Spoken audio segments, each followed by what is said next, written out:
This should be the first in a series of videos on kind of a challenging subject, like what it is that you live for. What is life? What is this that you're doing, that you're participating in? More about the psychology of it. What thoughts dominate your perspective in terms of what you expect from yourself, and what you want to get out of life in the end. So I'll just start with explaining how my perspective has been warped by my experience in life, and what I've defined or how I see it. It's really hard to see the whole thing. It's we're not given really great choices in life. I mean, we're given ambiguous, that might work and this might work, and you have to make a decision and it'll affect the rest of your life and the whole meaning of your life, but you don't get to know which is the right road. You have to just take a shot, I guess, best guess. And a lot of these decisions we have to make before we're even 20 years old, and so that really complexifies the equation. Alright, so anyway, I'll start with, there's 3 movies, so we're hitting the movie subject again. Oh yeah, I wanted to say, this is basically a response to Topical Tuber. I mean, he did the response video on regrets, and that sort of provoked me into thinking this is probably a good way to introduce what is an important subject to me on a lot of levels, both philosophically, big picture, atheism, God, all that kind of stuff, and also on a personal level. Just how do you get through this thing called life without screwing it up big time. So yeah, the 3 movies I'll mention just as framework, just because they're great stories that kind of point out the paradoxes. It's a Wonderful Life, A Christmas Carol, and Tales of Two Cities. Because they all have an equation in them of some kind, and so I'm going to kind of start with the end rather than the beginning. I mean, just in the sense of the tombstone idea that's kind of dominates all 3 themes. It's kind of a summing up of your life thing. What is your life really is in the end? What's when you get to the finish line, what do you want the finish line to look like? What do you want written on the tombstone? And how do we accomplish that? Does it matter? Because to me, I would argue that we really are our influence. I mean, so much of what will define our end product of life is how we influence the rest of the life around us. That's sort of the ball game. Our own satisfaction is some piece of the equation, but the bigger picture is did we drive somebody else to drink, or did we save them from some Skid Row horror? I mean, we affect people in our interaction.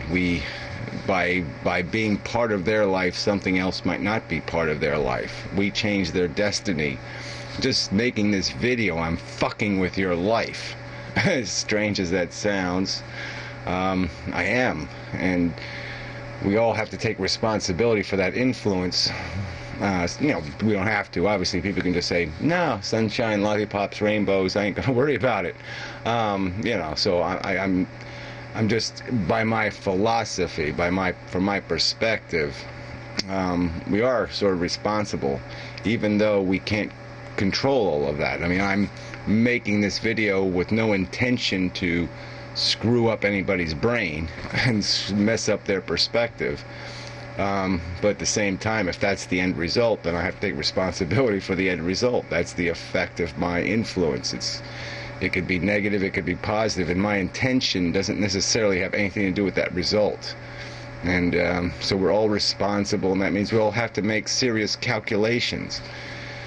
And again, I use the word we have to, but of course people don't have to. They can be reckless and sloppy. And that's sort of always bothered me. I'll give you one little quick story. When I was a kid, me and I had a twin sister, and we were 5, 6 years old, whatever, when we were messing with some wood, building a fire pit thing or something, and I pushed a log into the little teepee of wood, and I hit her in the face and knocked her teeth. And it was a big, huge tragedy, blood, horror, and it turned out okay. I mean, they were able to reset her teeth fine. It was no problem. But it was like one of those life-changing events for me, because I felt like a piece of shit, and I realized that I have the power to fuck people up. And so it made me even more aware of just how dangerous this life thing is that I'm not only responsible for trying to get myself out of being a miserable little fucker, I have to somehow be careful not to fuck other people up in the process. And, you know, and that's the challenge of living. So again, back to the point that I guess I want to make in the end, that I'm going to get to through a lot of different ways, is that this is serious business, and we really shouldn't be making reckless decisions, but the society sort of embraces this recklessness. It has this framework of simple morality, Christian morality, whatever. God will take care of the big picture stuff.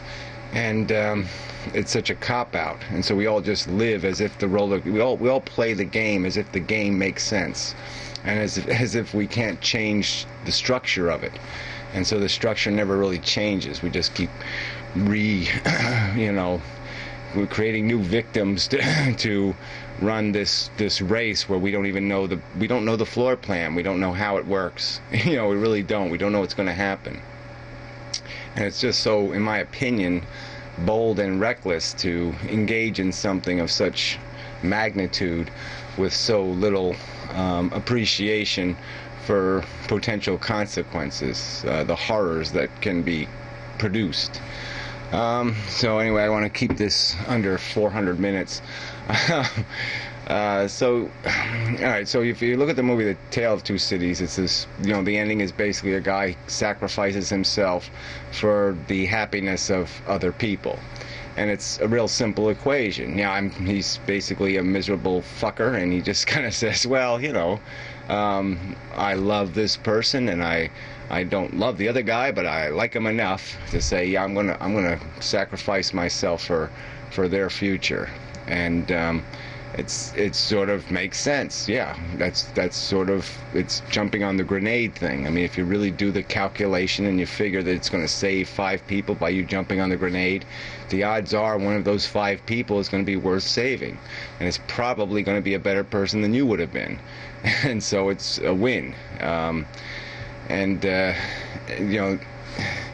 The other scenario is the Scrooge story, and basically this looking at the end, it's about the end. It's about what's on the tombstone, hell or heaven.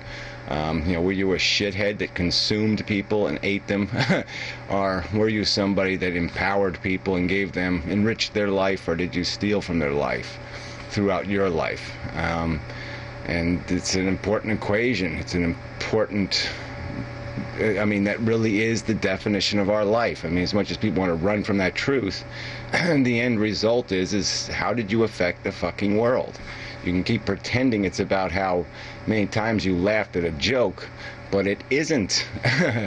And that's a point I guess I'll try to make somewhere in these videos. I'll try to explain why it isn't, but it isn't. Anyway, and then It's a Wonderful Life opens a whole huge door of questions and scenarios when you just think about all these interactions, and if you change one event, how it changes all the rest, how the whole destiny is changed by one difference in behavior, and how if somebody would have told you at 10, think, if they would have just said that word to you maybe, or just be careful, one more time, if you would have heard that word maybe one more time, it might have made a difference. And if that is our reality, is that it's there's so much sloppiness in how we live because it's not really taken very seriously. It's just this presumption that we know where we're going, and we have no idea, and we're just thrown into this thing without really understanding what the ratio is, what the cost to benefit, how you play the game, how you win the chips. Real chips. How you truly profit from this thing called existence. And so getting back to that movie, It's a Wonderful Life. It was done, it's a happy movie, but you can take the scenario all kinds of negative ways. There's a situation where, like, his brother saves everybody on an aircraft carrier by shooting down a kamikaze. And so then mentally, though, you can change the whole scenario by saying, well, what if the kamikaze pilot, after the war, would have invented a cure for cancer? Then the brother's life sucks. And that means that the other guy's life sucks because he saved his brother. And so the whole the whole scenario is rewritten. And all intentions don't mean anything anymore. It didn't matter who intended to be good or to live a good life. All that matters is the end product.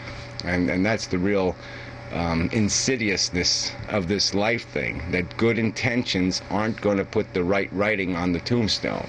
That somehow the calculations have to be, it has to be just better than just good intentions. It has to be, you have to try to understand the probabilities and possibilities, and you can't account for them all. And so the best we can do in the end is invest in probabilities. That's the best we can do, is think that, well, 9 times out of 10 this will be the right decision. And that's the only way we can play the game. But we can certainly avoid the 50-50 decisions, and we can certainly really avoid the 1 out of 10 decisions. Keep investing in lotteries of happiness or lotteries of productivity. Where you have to do a minor bit of thinking, and somehow it's going to have this huge payoff if everything goes right, if every single thing goes right. And the odds are everything isn't going to go right. And it's those kind of investments we should really avoid. The silly, optimistic, reckless, stupid kind of bullshit that we engage in as a society and these individuals. So anyway, enough of a rant. That's the first edition of I'm gonna fuck with your head. No, sorry. We'll see where it goes. End the video. Transmission ending now.